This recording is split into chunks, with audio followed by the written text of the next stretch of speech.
Hello, everybody. We're back for the best of the best. Here it is. We're going to do the galaxy story in real context. This is fun. As you know, Dan Winter, fractalfield.com/fusion in the blood is the article about this series. And I'm here with Jake, Astral Urma, who is our serious astral shaman kick butt powerhouse in the astral. Look out. Hi, Jake. Hi, how's it going? And we have Dahlia, who is seriously inhabiting and incarnated with the ancient Egyptian archetype line, the whole Anak Empire. It's in her family. She is from Egypt, and that's real. And she sees and hears and has had initiations. And as you've seen from the other Dahlia video, she is one very serious lady. Hi, Dahlia. Hello. So where do we start? So the goal of tonight's conversation was supposed to have been something about that if we have a realistic and very practical understanding of the position of Earth in galaxy politics, it can apply to very, very directly and implicitly for us to understand and take action in the situation of Earth today. And as many of you are aware, that there have been controversies lately. Several of us, including Dahlia, have seen, and Jake, that there's some parasites and issues behind Elena Danan's story, unfortunately. And recently, it has emerged that the ዄAW-RE official channel on that side had infiltration, something on the order of 6, 7 months ago, and Jake tracked the details. So keeping a straight picture in your head of what the real galaxy politics is ain't simple, man. It's tricky, tricky, tricky. And the trickiest part of all is it seems like the story to this Maury is, like when Elena tries to convince that the Galactic Federation is on your side, but all the ዄAW-RE, I mean, we're talking hundreds of videos at Gosha and then later early ₦AW-RE officials, hundreds of videos saying, oops, the high end of the Galactic Federation is very, very corrupt. And what they're corrupt with is specifically a mitra, artificial intelligence, highly predatory from Andromeda locally, but actually from elsewhere, which everybody agrees, even Elena, everybody, Penny, Bradley, Dahlia, and Jake all agree the real high-level bad guys you got to worry about is this Mitra AI, which turned out to be what came through Akhenaten when he labeled this black sun and the black cube. It all starts there. That's the serious trouble. That's the big parasite. And trying to convince us locally that the Federation is going to save us from the Draco is just a cover story because they ain't even the problem. Oops. And locally, the really big picture here is that all of the bad guys, whether it's the Federation, whether it's the Mitra, or whether it's the Dark Fleet, the signature move, how you know they're on the bad guy side of the story is they're into people trafficking. They're into human trafficking. They sell people and they sell souls. And that's how they make money. And that's how the Etorthans under the Mitra tricked and mind controls a whole chunk of the Federation to run the place like a farm. Oops, we don't want to be farmed anymore, do we? So the subtitle of this movie is How Do We Stop Being a Farm? Okay. And then on that note, I threatened Dahlia earlier, and I'm going to do it now, Dahlia, that when Dahlia wrote the first article about, remote viewing, what appeared to be shapeshifter, ugly grays behind Elena's Thorhan, possibly Etorthan, but at least gray reptiles, not pretty. When Dahlia wrote that article about what's behind Elena, unfortunately, Dahlia put the title of that article about the farm. So, Dahlia, tell us why you called it the farm. Yeah, I called it the United Farms of America, Yeah, yeah. fortunately, because of this ongoing deal between the American government and the gray aliens, the predatory gray aliens. I mean, there are many species. I think Mitra is a decent name for what we're talking about. Even though I have not received this name directly, but I do think it resonates with the same entity that we're both talking about. So the idea that they can come in with their spaceships and creep in on people in the rooms at night and abduct children, abduct adults, harvest their souls, harvest their, DNA and fluids and all of that is just unacceptable. And the fact that the country allows this through this ongoing contract, I think is preposterous and I think has to be stopped, or at least people need to be aware of what's going on, you know? I Yes. don't know what happened to Jake. Is he still with us? Is Hopefully Jake will show back up. I think we lost him okay. for a minute. But even in Michael Sala's most recent film with Erica Amory, I think uh, Erica, like Penny Bradley, was extremely talented psychokinetic. I mean, high level spiritual psychokinetic, could levitate things.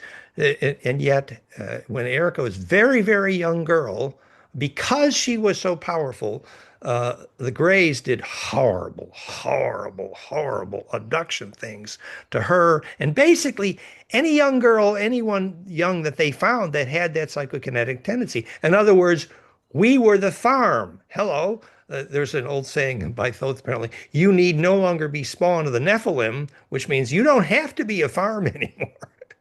No, you don't have to.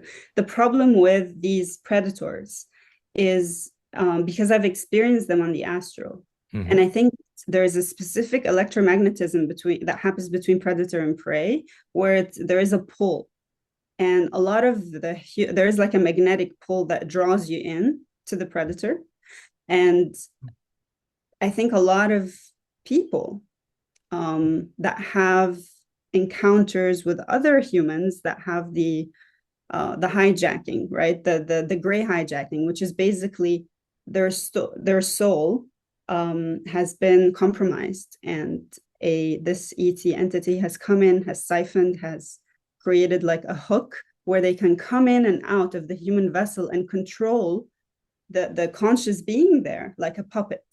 Yeah.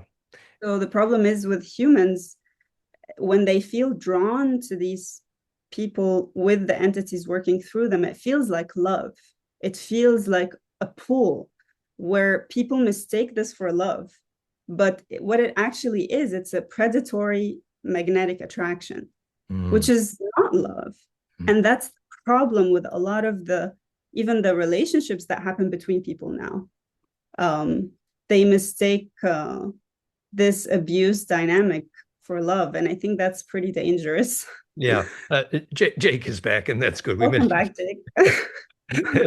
But that when Erica admitted that when she was a young girl, probably like Penny, that the parents weren't present enough, and so that was her source of love, actually, which Penny, Yeah, I think, calls it, relates it to the Stockholm syndrome as well. exactly. And when it happens at such a young age, the being the person doesn't know anything else, right? Because they came in when they were so young, so they could never let that go because it's like a parent to them.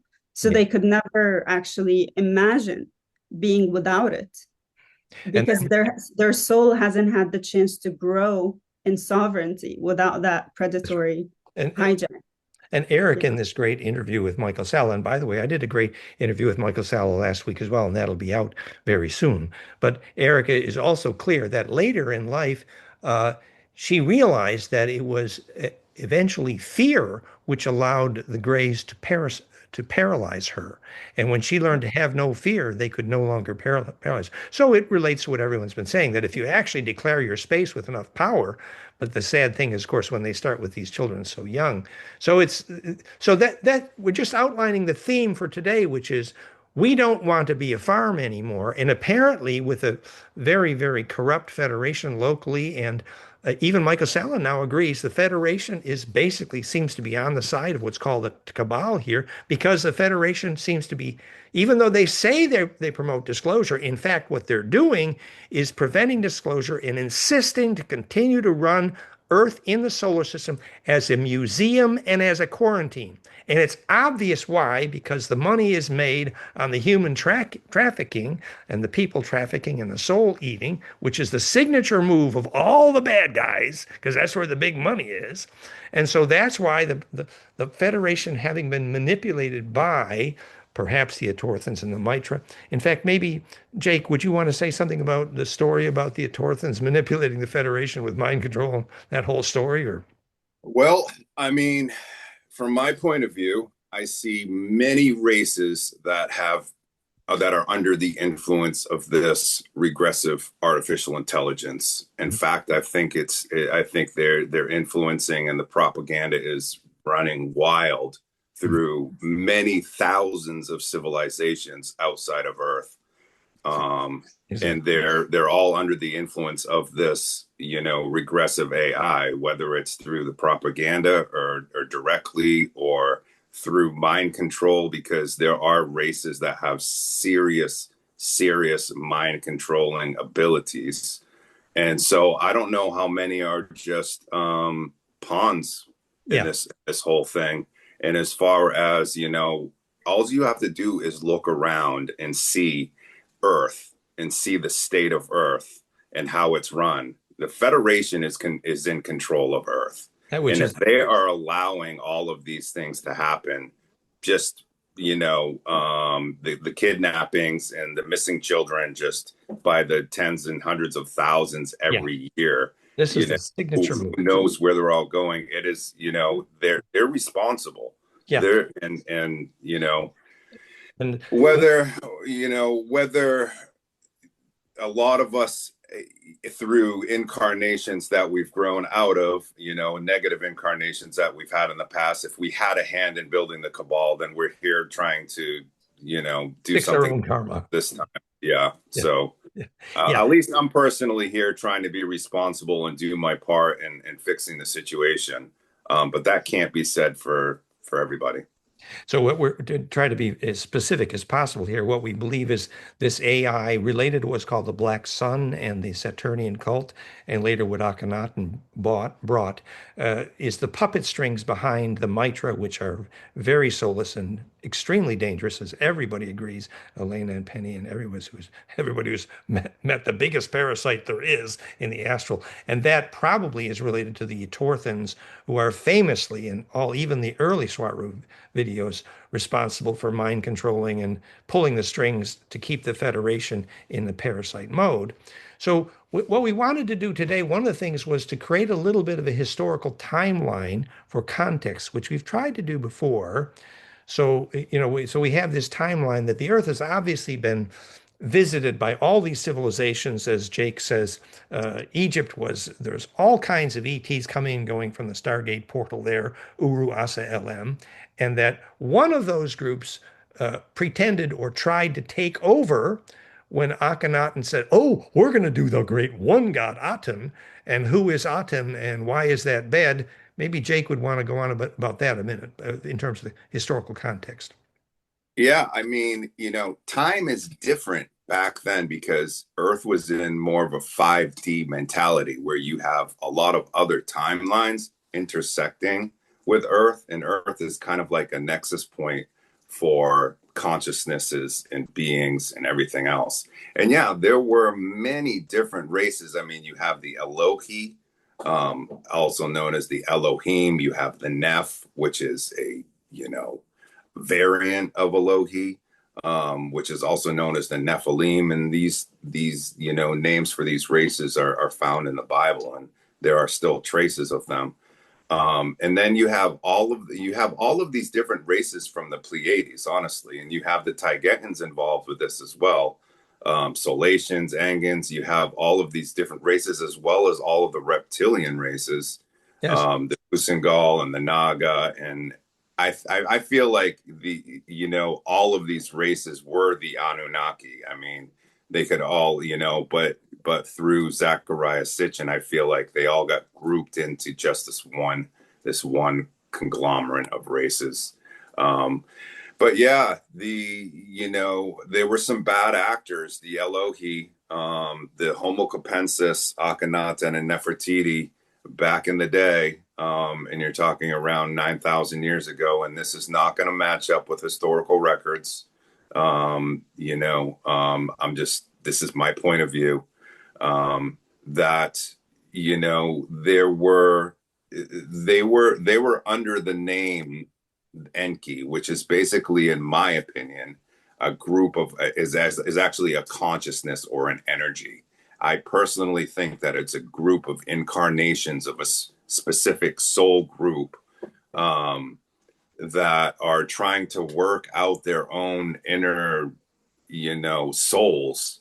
But Akhenaten and Nefertiti, they made treaties with the reptilians from Sumeria to bring in this new form of religious worship, which was, all external worship, I don't think is a good thing, because you're giving away your soul and your essence and your power.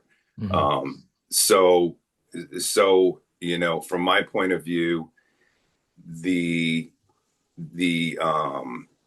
Elohi made treaties with the reptilians, and this is after, Thoth had already rebuilt the pyramids. Well, there were races that were, stellar races would come and go from the star points, and they only had bases here.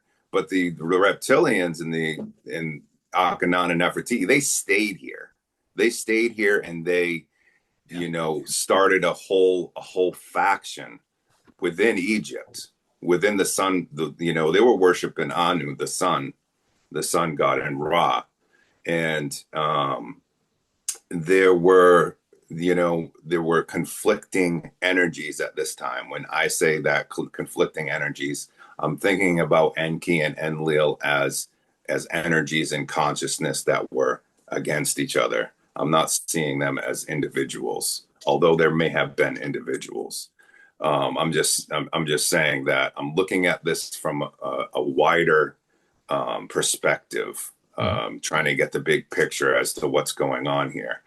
And yeah, so they started. The solar system was all different back then, and you could see Saturn from the sky. And they started Aten. He changed his name from Amun to Aten. And that was Black Sun. That was Black Sun, and that Black Sun actually is identical with the Saturnian cult and the Black Cube, and that's where this is going and how that infected. If I may interject, I'm sorry to interrupt. I do have a very different perspective. Go ahead. I think it's okay. Like, this is nothing personal, or I'm not opposed to you, Jake, personally.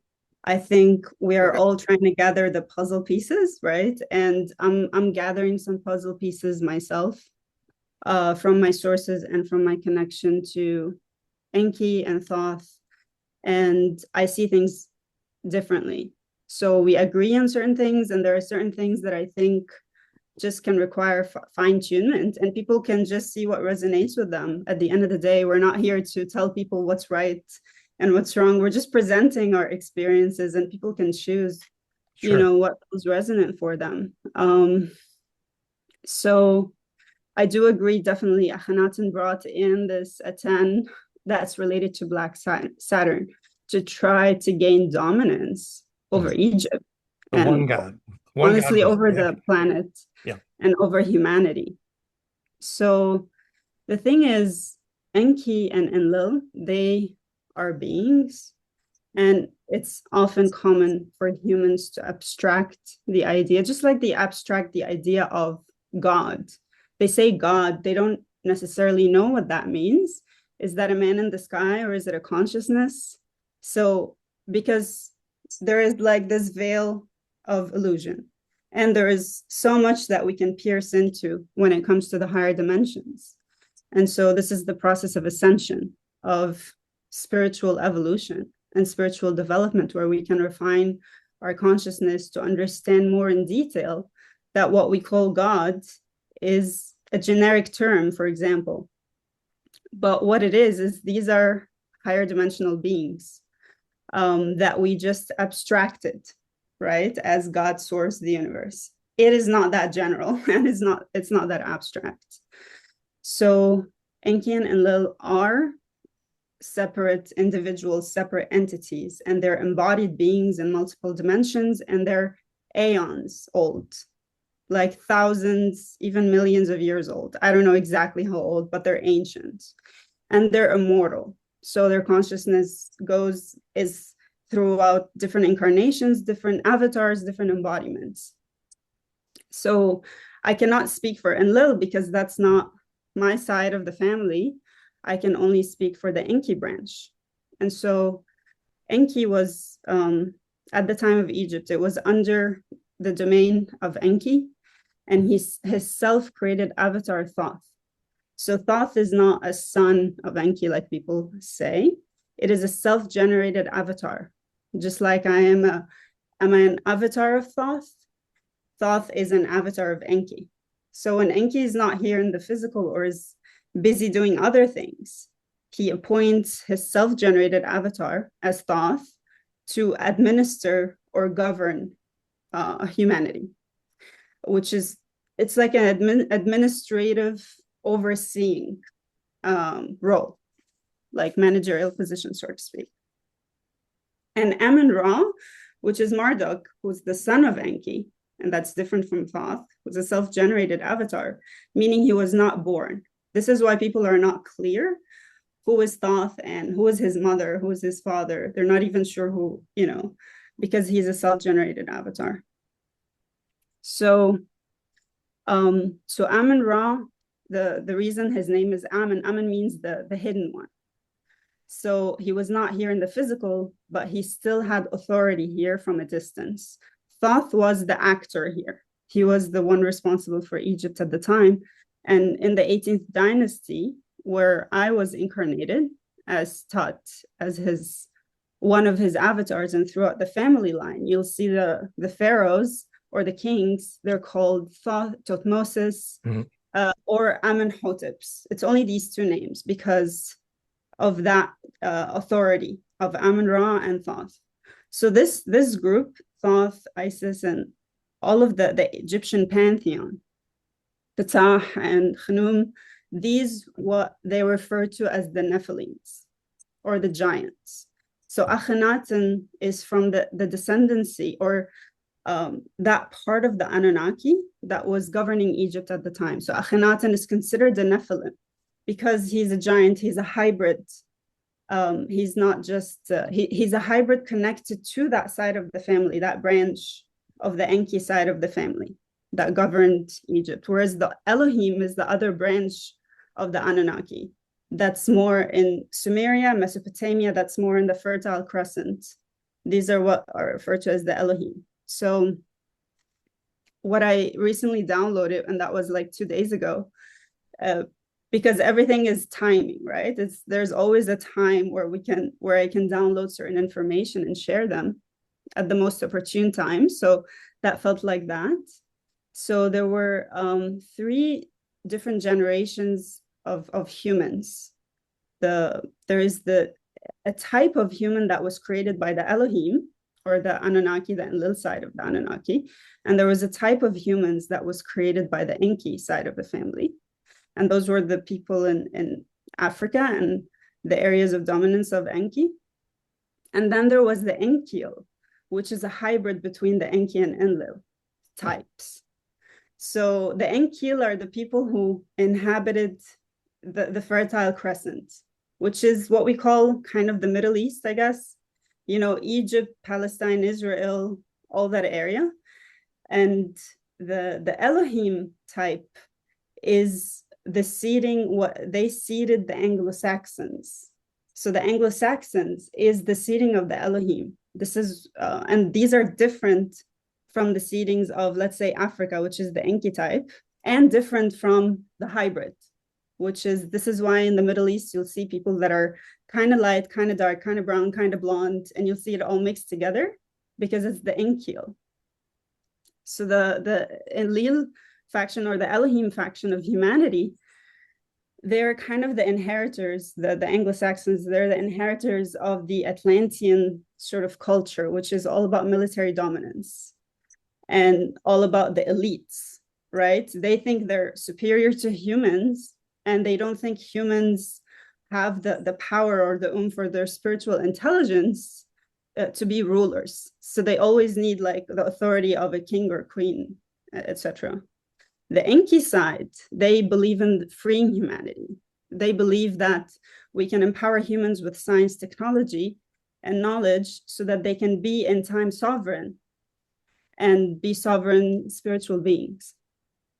And so this is, I think this is maybe, Jake, why you're saying like you see Enki as a consciousness or Enlil as a consciousness or as peoples, because it's true. There is a group of humanity that was created under the Enki consciousness or the Enki type, genome type.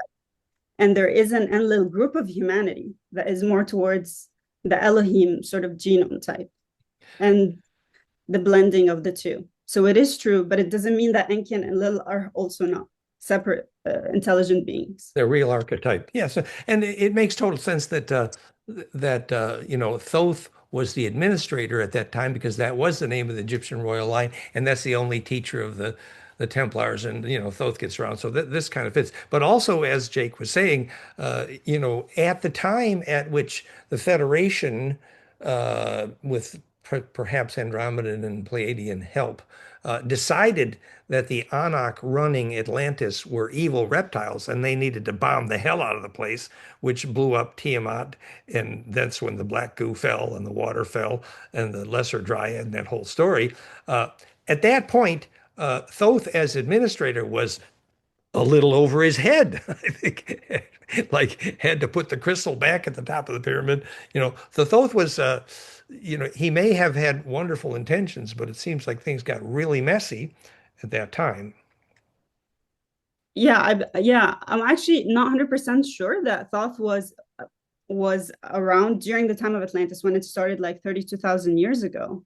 I do see the Anunnaki involvement in this, but specifically Enki. It was not yet Thoth the way that we understand Thoth from ancient Egypt, but it was his higher self, which is Enki. So it is connected in that line. Absolutely, 100%. And it is irony that one of the names for Atlantis, Thule, Thule, is named for Tahuti, which also means Thoth.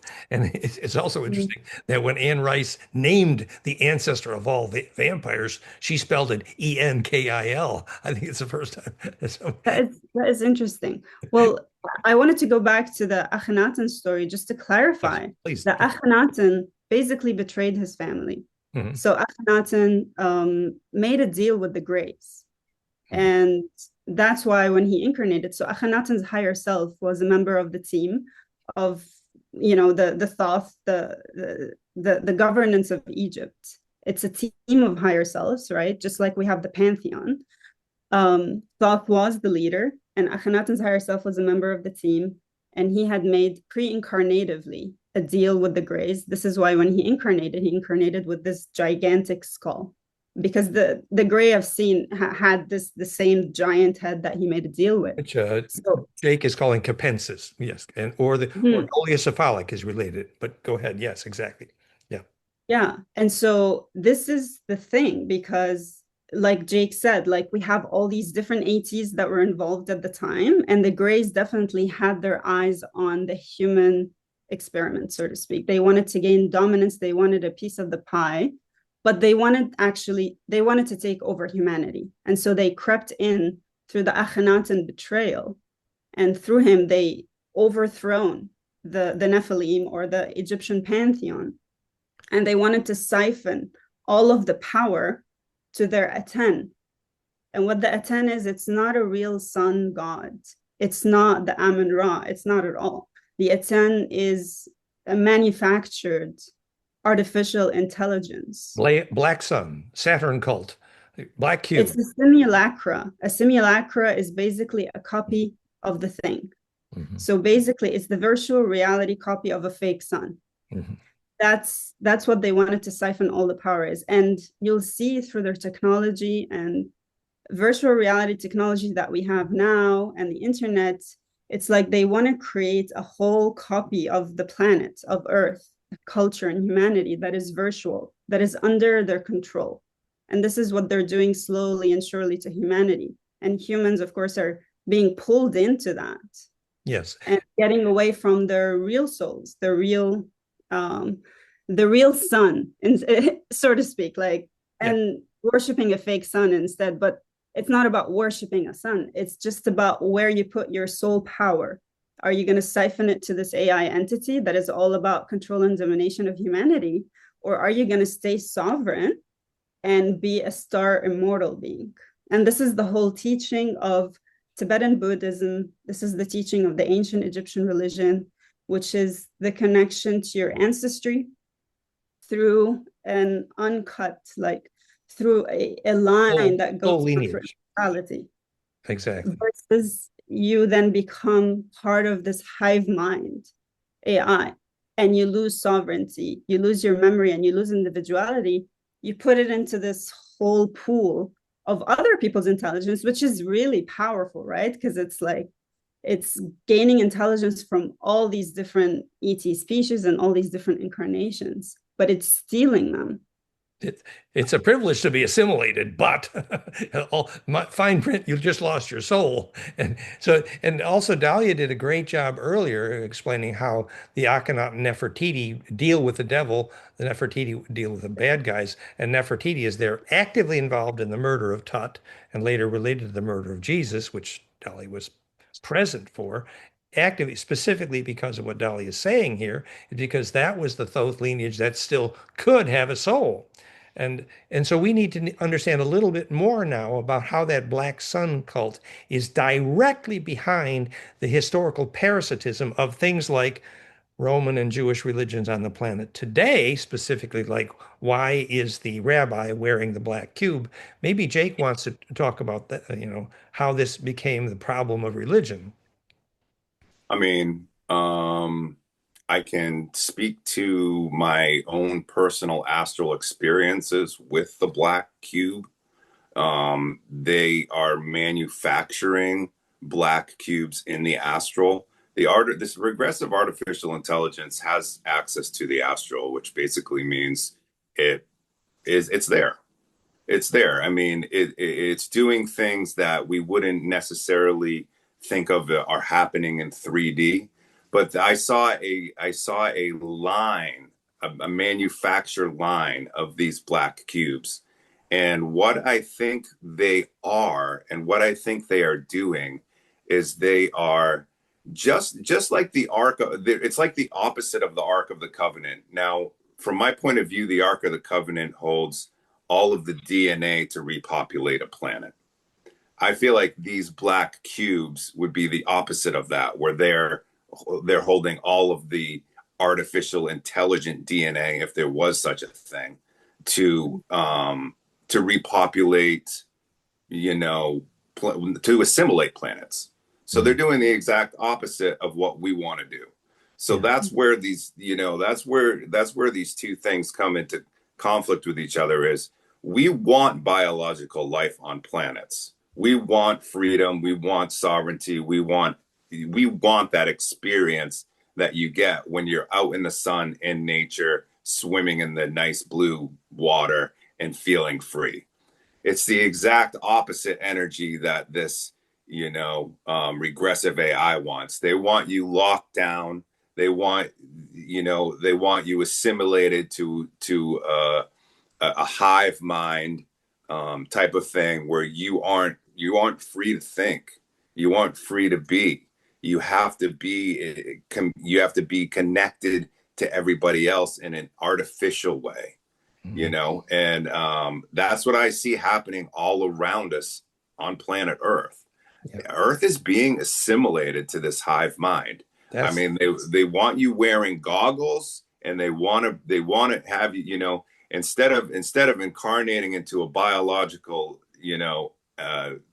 body, they want you to artificially incarnate and deeper into the matrix, into a matrix within a matrix. Yeah. And that's dangerous. It's like the movie, man. And, speaking of the movie, when Doctor Who had the black cubes dissolving everything in sight, we discussed the physics of the black goo at some length in my interview with Michael Sala also. But the black goo story is the fact that the carbon nanomaterials are phase conjugators like clathrates in water, and both the black goo and the water, highly pressurized inside ancient planets, becomes the living blood of the planetary memory and fabulous. But when they rain down from a planet that just got destroyed from Tiamat, that makes a very, very angry black goo that can be used by the bad guys to embed humans into the AI media, literally the wrong DNA radio, and that's the black right. And we're talking about races that are already assimilated and that are doing the work of the regressive AI. And this includes the cabal of Earth, and it includes Elon Musk and all the rest of them, Bill Gates and everybody that's trying to get, Mm. Yet this black goo, this graphene, and everything else, as many heavy metals as they can into your body.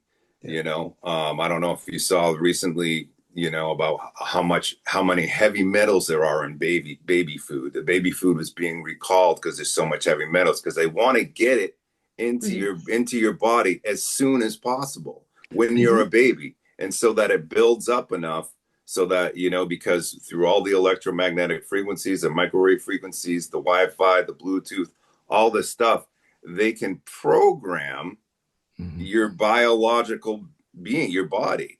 They can program it. And, this regressive AI seeks to communicate with all biological life. And we're not just talking about people here. We're talking about plants and animals as well. And the stuff that they're spraying, this negative black goo, And the chemtrails.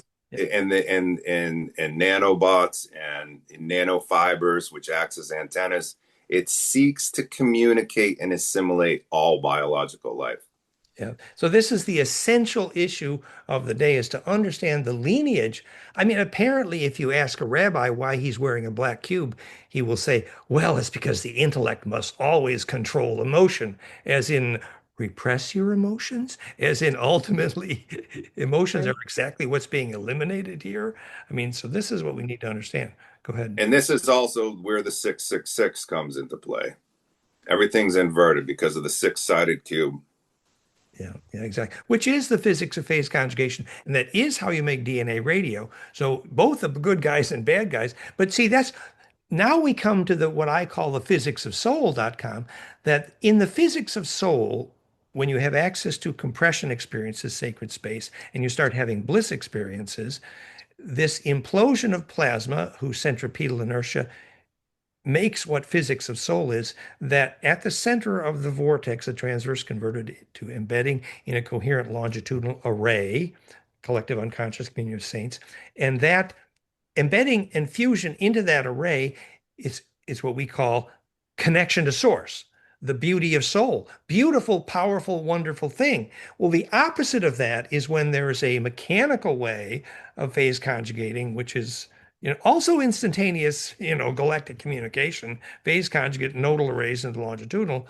But when there's no individuation there, then that becomes the hive mind, the collective unconscious.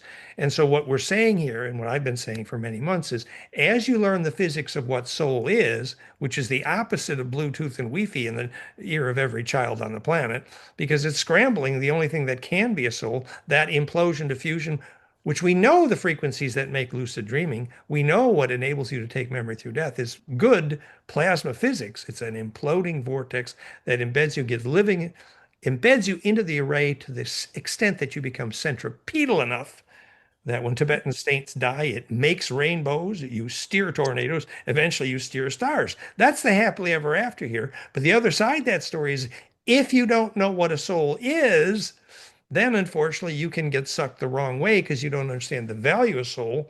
And at this point, Dahlia, do you want to tell that little anecdote about you were reading Whitley Strieber and the Greys are telling him why they thought they had a right to abduct souls because? Oh my God. Yeah. Because this is what Whitley Strieber said in one of his interviews. And he was talking to the gray entity, which is the higher leader of the gray, the more conscious, not the android one. And she basically told him, if humans do not value their souls, we are going to take it from them. And he said that just like, duh. And no one, like, I see his interviews and the interviewer is not like interjecting. Like how come you're selling this gray propaganda in the name of science and technological development without just flagging this as essentially a deal with the devil and selling your soul? The thing is, Whitley Strieber has been abducted and he's undergone this like anal probing and real abuse, right? And he's now very sympathetic to the Greys. Stockholm syndrome. Exactly, because of this, what I talked about, this magnetic that feels like love, but it's not love. It's not source unconditional love in the way that a soul radiant being would experience it. It's hierarchical. It's a dominating, and a dominatee. I don't know. It's like it's different, but he feels a sympathetic, like relating, like a child would feel for a parent or something, right? And, And yeah, and that's the real danger. and here are those grays who are, stealing the souls and, tools of the Mitra, presumably, or the Torthans. And what they're basically saying goes, well, if you don't know what a soul is or the value of soul, then you deserve to have it eaten. Is that the Yes. soul to our And they moon? say it is within our right to do so. They keep affirming. And also none of the interviewers would interject and tell him who gave them that right. But that is the deal they Yeah. made with the Egyptian, sorry, not the Egyptian, the US government. Yeah. When the tall grays tricked Yeah. Eisenhower and Truman, basically, and those tall grays we now know are probably related to the Mitra, and that's an old story, but it's right down this track that then the government was effectively, we had Truman and Eisenhower, they were literally hunkered down in the basement of the White House because the Dark Fleet Mercury Vortex craft were buzzing the White House as I was being born in 1952. And the entire government of the US is based on the lie ever since then that they lost World War II to the Mercury Vortex Germans, who were in league with.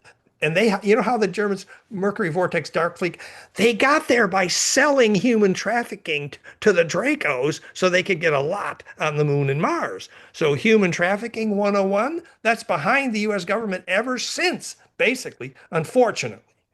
I think it's pretty disgusting, actually. It is disgusting. A whole government based on lies. I don't like it. Yeah, I don't like it either. No. Seriously. The whole thing. I don't think humans should like it. They should be exactly like that. You guys should be pissed out there. It ain't pretty, So what are we going to do about it, kids? The thing is, it's so hard to be assimilated into the AI. I've seen it happen, like with my team member, and I've seen it happen in the astral. Almost happen like in the blink of an eye.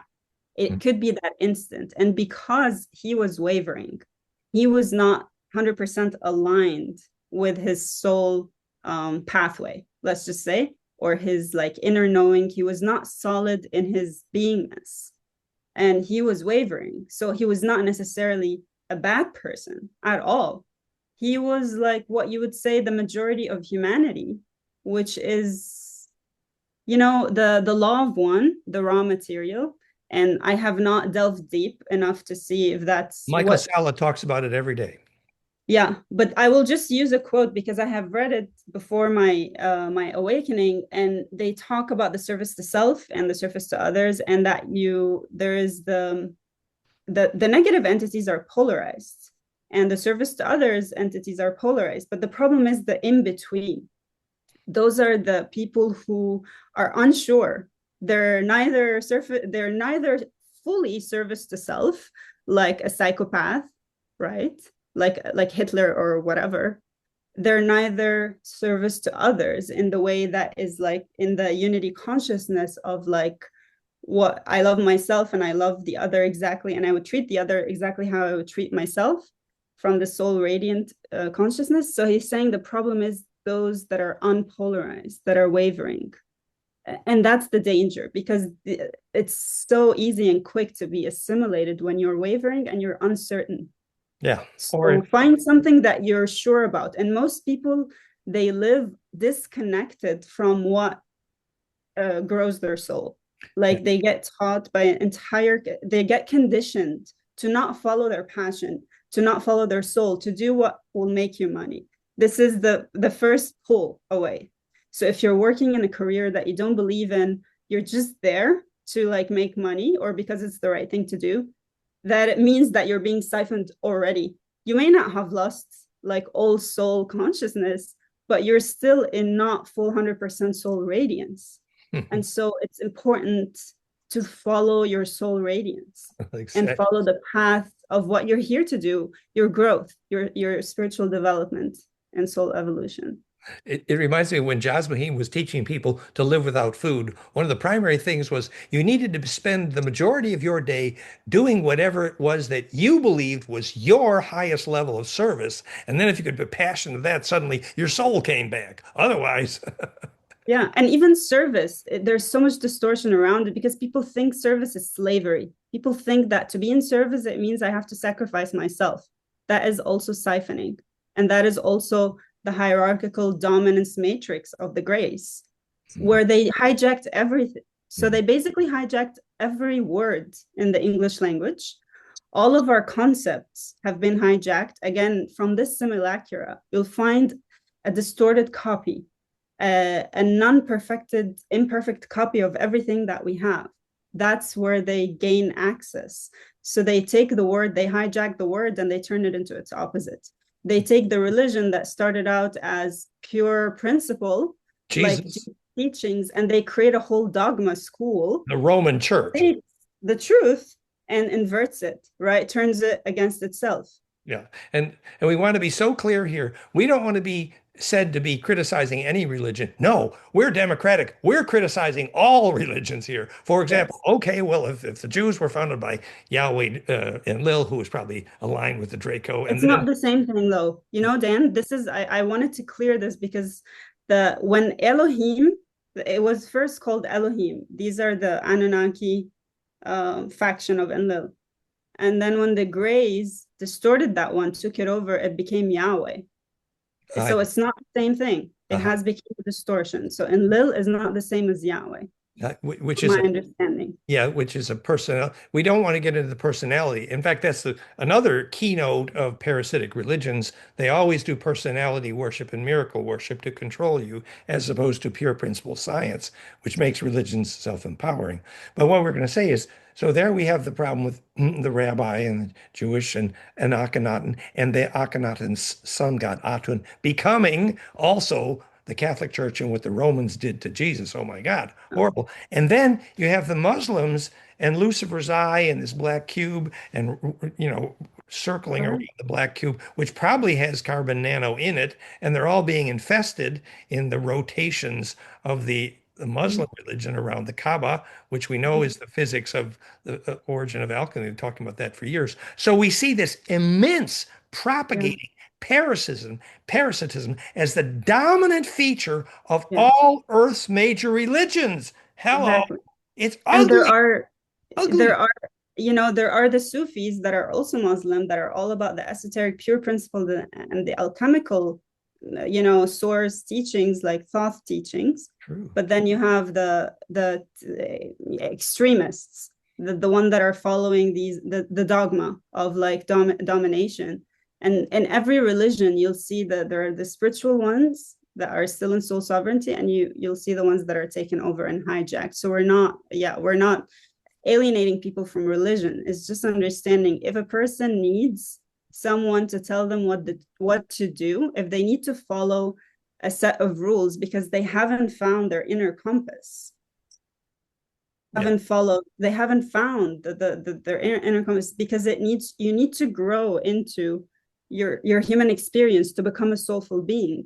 And if you've been already hijacked into a dogma or a system, that gets in the way of your soul growth. And that puts a stopper and limitation on your soul development. So that's when people surrender their soul and surrender their sovereignty to a system of dogma that is meant to that siphons their consciousness into this black cube of AI hive mind dominance. Yeah. And to bring Jake back into this conversation, the contrast between what Jake teaches versus what religion does in terms of self-empowerment. Yeah. I mean, if we define a soul, something that's undefinable as a point of attention of consciousness held together by attachment to ideas and defined by a lens of memory, as DALIA was saying, you build it as you go. You're talking about your soul is, your sovereign experiences, one after another, defined by linear time, because without linear time, you can't have one experience here and the next experience here and the next experience here, but these experiences, they turn into memories, which are in turn your soul. And this is what's being hijacked. And this is what I teach, and this is why I'm so passionate about what I teach, is getting into the astral and being lucid there and having the experiences that you want to have. You can be anybody. You can do anything. You can, and in the astral, you have to build your discernment. So you have to tell the difference between these artificial realities that are being imposed against you and the actual natural, astral realities that you are in essence creating, because you are source.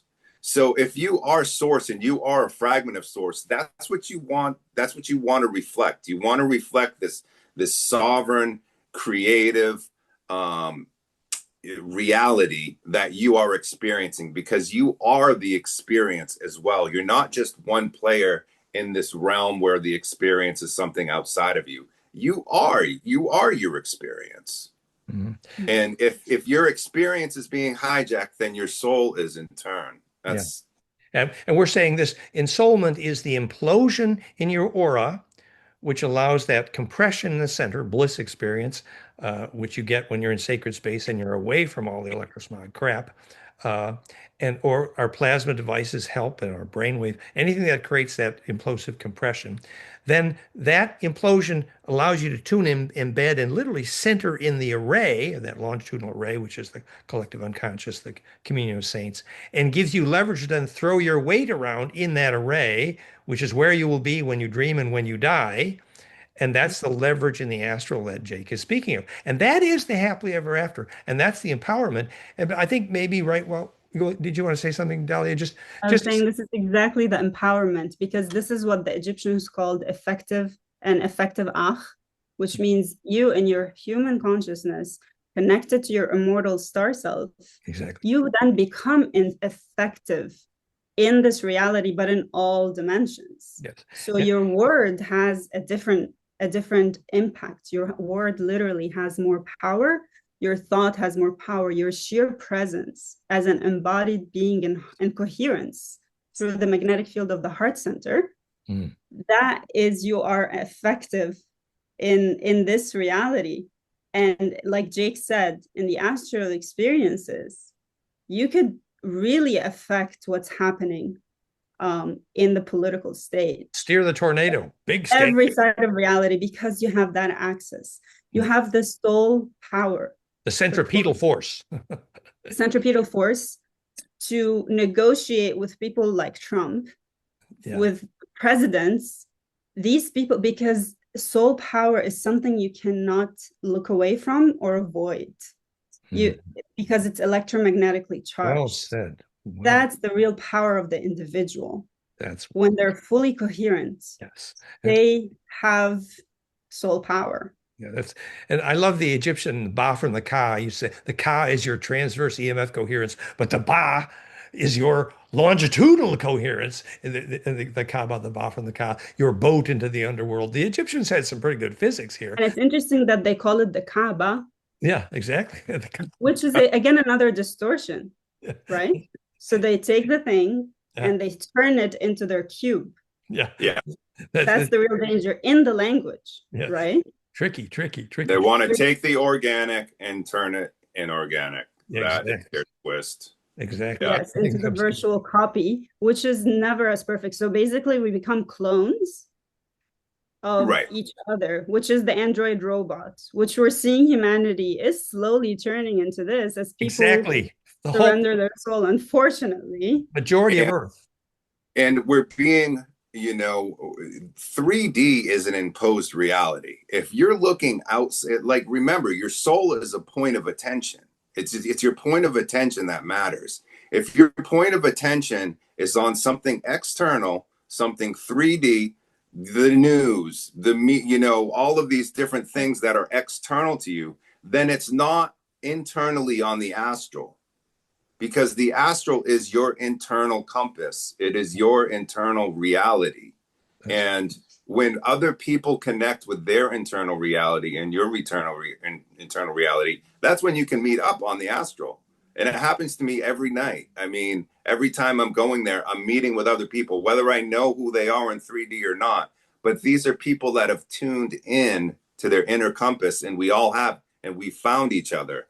And we're living in real organic realities in the astral realm. It's not an artificial thing like here. No, and we're the first people that are talking about the astral as scientists, as an electrical engineer. I'm informing you right now, we know what the astral is.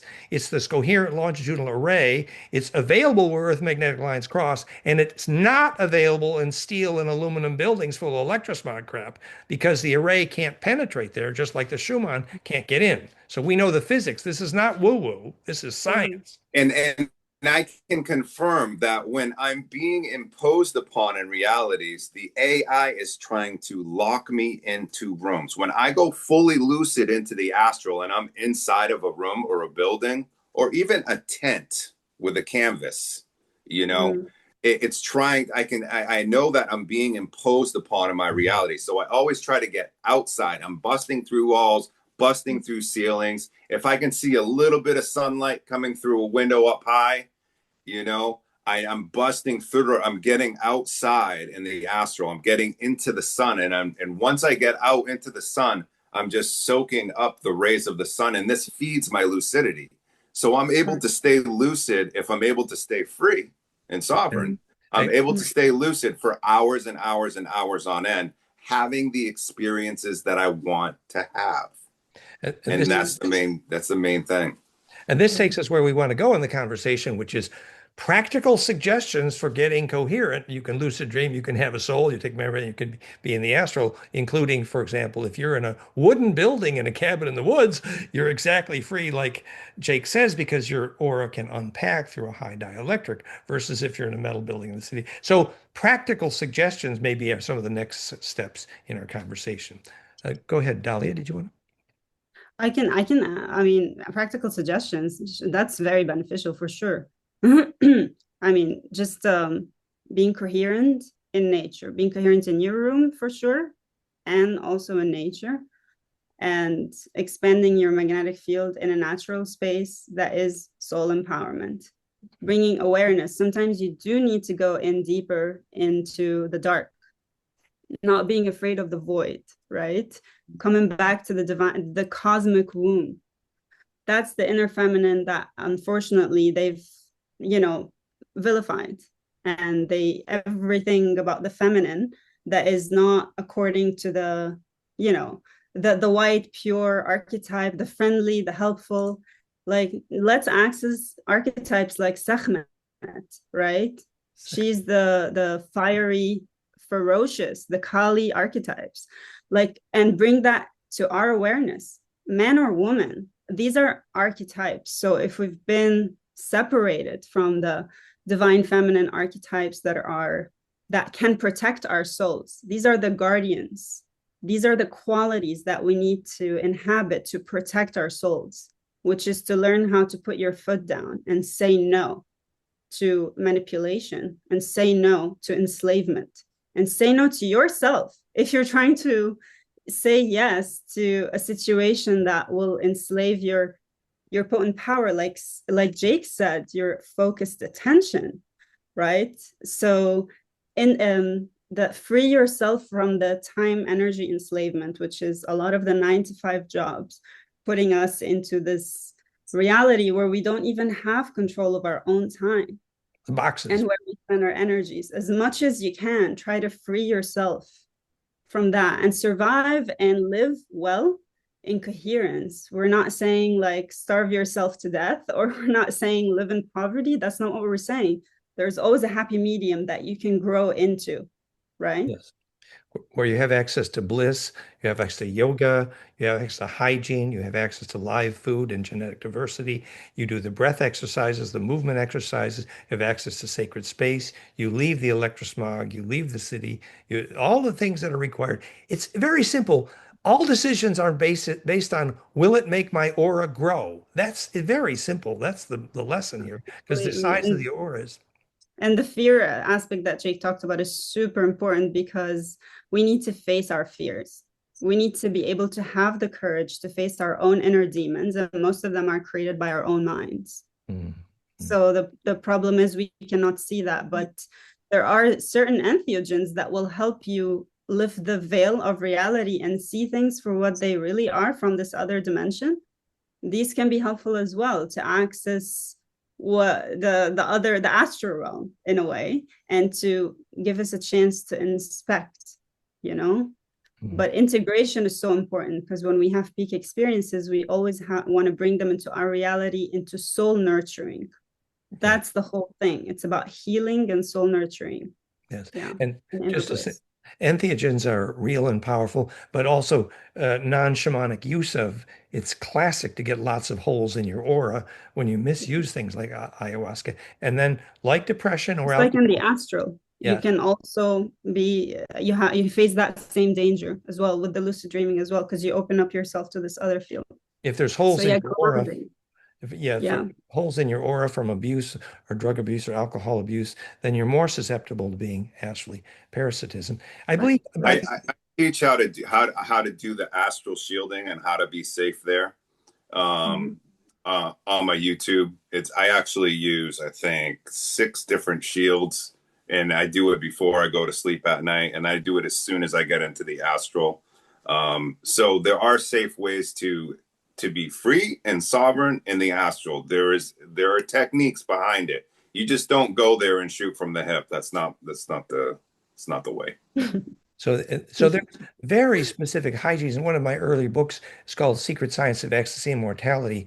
goldenmean.info/conscious kids was a whole bunch of hygiene suggestions for growing your aura, live food diet, kinesthetic yoga of bliss, and the attitude of bliss where all your thoughts are shareable thoughts, and then the breath exercise, and then the environment for bliss. So it's very specific. And I also think that Gurdjieff and Castaneda had a word for what Jake and Dahlia are talking about this focal point. He called it the assemblage point, which is Yes.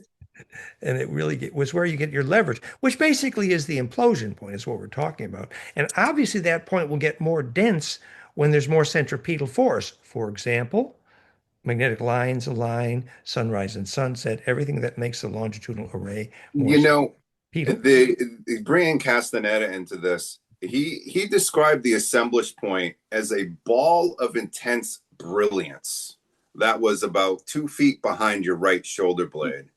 And in his point of view, that all the filaments of reality existed inside of your aura, and that it was only the shift of this assemblage point that would bring you to the second attention or the astral. And they could do this, all of the Nagals and the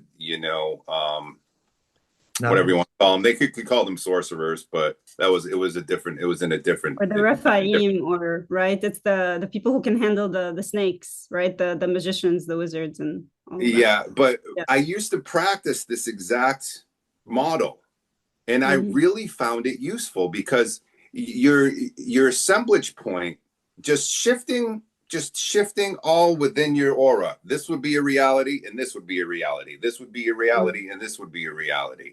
They'd all be different realities, and it was because of the filaments that were moving through the assemblage point is what gave you perception.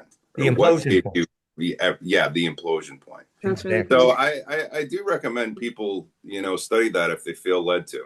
Castaneda. And actually, Valerie helped us teach some of the Castaneda tensegrity, parallel to the Gurdjieff gymnastic, etc. And we would say, is a parallel here, things like brainwave biofeedback, flameinmind.com, which is the same implosion and brainwave harmonics, which becomes more teachable. And both Dahlia and Jake have some experience with ʼAW-RE, or in Dahlia's case, Therify. You make those frequencies in plasma, become centripetal. You can induce bliss kinds of experiences or help. And we use the same frequencies known to trigger lucid dreamings. So anything that makes the aura centripetal. Even the little coils, I have them here. These are very beneficial. These are used because they're more affordable, but they do create the coherence field, and these are very effective for meditation. Everybody, that's piezofire.com. We just took the same frequencies, made a piezoelectric sandwich, which localizes this implosive array. Then we used a super dielectric shungite with a lens for that capacitance. So you get a sweet spot between those. And of course, somebody who has severe pain like hernia or knee, it's amazing for localized pain. But a lot more than that, it does make an implosion field. And people love those things.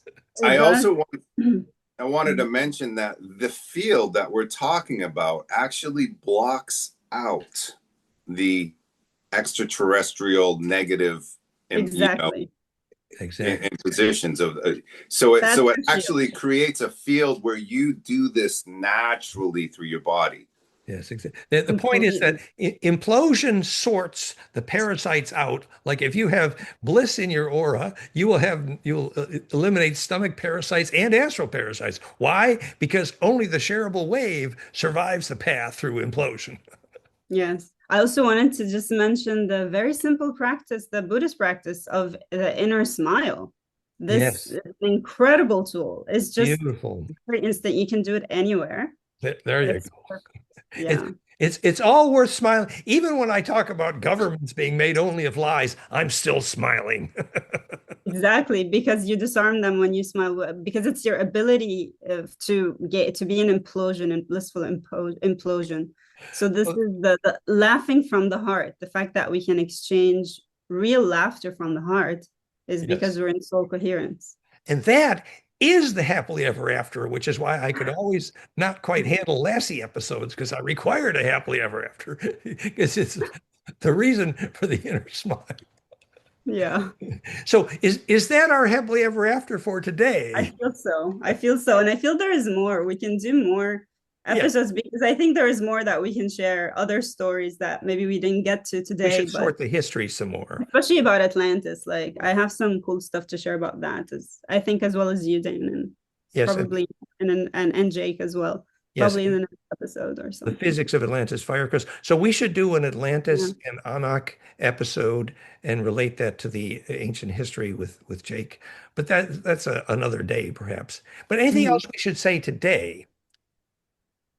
I mean, I just want to plug my Patreon. I have exclusive Get Lucid in the Astral series where I teach you how to get lucid and, all about astral projection and lucid dreaming. I also have a group on Telegram that we have almost 200 members where you can share your experiences and Oh, you cool. can listen to other people, share their experiences and you What's can it put called? all of these. It is called Astral Irma Chat. Cool. Good. I'll look it up. It's the Astral Irma chat room on Telegram. Sweet. So That's yeah, and Jake's channel on YouTube is Astral Urma. So when people ask you, well, is there a practical way to get guidance on more of this? Jake is a wonderful example. And Dahlia, you have a group also. You want to say about your channel and your group? I do have a group. It's called ʼHAW-RE, Galactic Emissary, and the Patreon is under the same name. And yeah, I feel like yeah, I don't know. I feel like even maybe we can collaborate on something with Jake, like in the teaching of the astro, because I do have some skills. I don't necessarily like know always how to like talk about it, but I feel like in a conversation it could be helpful, like to get more people encouraged and to have that awareness in the Yes. lucid So and maybe become lucid. that next would be fantastic. Right? next That would be fun. That could be fun. yeah, next time we exchange tips on Yeah, navigating the astral. Like we know the Hebrew letters are the angle of the vortex of the torus of your holographic brain, and you control the angle of the toroid by visualizing one Hebrew letter, which is how you steer your jets when you're navigating in the astral. It's literally the totally. direction. But Three also the hand gestures. So when I create the vortex field, I use the arm movements, perfect. and that's how I Interesting. navigate. Yeah, Yeah. and the flame letter is in your hand also. So Yes, which is they're all in the hands. which is the angle of the vortex, which is the shadow of the Hebrew letter, which is just the shadow of the donut, which is how to steer in the astral, which is how to project plasma. And when And you the apply Arabic language is toroidal as well. So yes, the Hebrew, the Hebrew and the Arabic and the Sanskrit all are related to this yeah, the flame on the vortex. So steering the vortex, that is to steer in the astral, in the dream, and that's how a soul is made.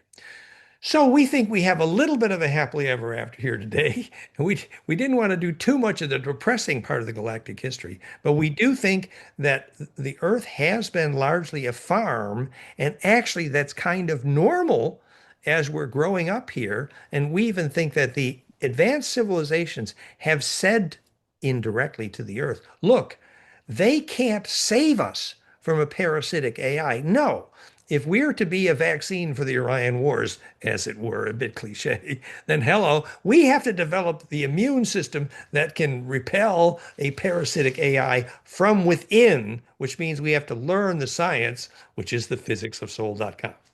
So, Exactly. It's all for our growth. It's not to be in fear or to be scared of these parasitic entities, it's to know that this is what we're dealing with, this is what we're fighting, and this is how we grow in soul exactly. immunity. And That's it. and the happily ever after is how big you can grow. You can be a star, literally. It's so fun. Yeah, literally. So, on that note, thank you, Jake. Thank you, Dahlia. We had fun. To be Thank you, continued. Dane. Thank you, Jake. You guys were Thank wonderful. you, Dahlia. Bye, Dan. Thank I you. really like playing with you guys. It's so cool. Same here. It is so We, fun. we had fun. See you guys. Yeah. Bye-bye. Yeah.